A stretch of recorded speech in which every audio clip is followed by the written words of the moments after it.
I don't know about you guys, but I'm not really deterred by a low average rating of a book. I think that if a book sounds good to you, you should absolutely pick it up. And so here are 5 books that have an average rating under 3.5 stars that I personally really loved. The Night It Ended by Katie Garner follows a psychiatrist named Madeline Pine who is called to look into the suspicious death of a young girl named Charlie, who was found in an icy ravine outside of her private school. Madeline is really shook up over a previous case that she worked, but she knows that if it were her daughter this happened to, that she would want to know what happened. But when Madeline shows up, she is confronted by a very unfriendly staff and 4 other students that were there at the time of Charlie's death who have a ton of secrets. I truly just think this book is such a hidden gem, and I will never forget the feeling that I had when the twist happened. It just had my jaw on the floor, and I'm still looking to relive that feeling. The Fury by Alex Michaelides follows a man named Elliot Chase who is invited to his actress friend's private island for Easter weekend. This trip ends in an unaliving, and this story is told in a way that is not conventional to a normal unaliving mystery. This book is told in a different way than people are used to,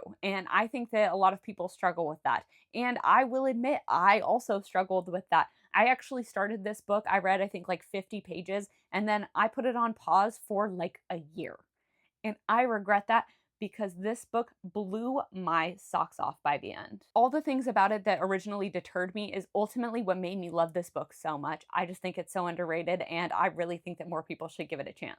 Bad Blood by Sarah Hornsley follows Justine Stone, and almost 2 decades ago, her boyfriend Jake vanished without a trace. She is now a criminal lawyer, and she recognizes the man on the stand as her ex-boyfriend Jake, the same one who vanished all those years ago. He has been accused of unaliving 2 people, and as Justine looks into the case, it starts to stir up old memories of things that happened long ago, and she can't help but think that everything could be connected. This is one that I don't really see people talk about, and when I do see them talk about it, they say they didn't like it. And I don't understand why not. I thought this was so multi-layered, it pulled me in so many different directions, and it completely rattled me to my core. I just thought this was such a well thought out thriller and severely underrated. Silence in Her Eyes by Armando Lucas Correa follows Leah, and she has motion blindness, and she keeps to herself a lot. But one night she hears her new neighbor Alice having a fight with a late night stranger, and she essentially starts eavesdropping on her neighbor. But she also suspects that somebody maybe has been in her apartment, but she's never seen them, of course. She's only ever smelled them. Everything changes for Leah the night that Alice starts pleading for help through the walls. This is again one of those reads that I've only ever seen people say they didn't like, and I don't understand why, because this goes off the rails. At no point did I know where this book was going, and I definitely didn't expect where it went.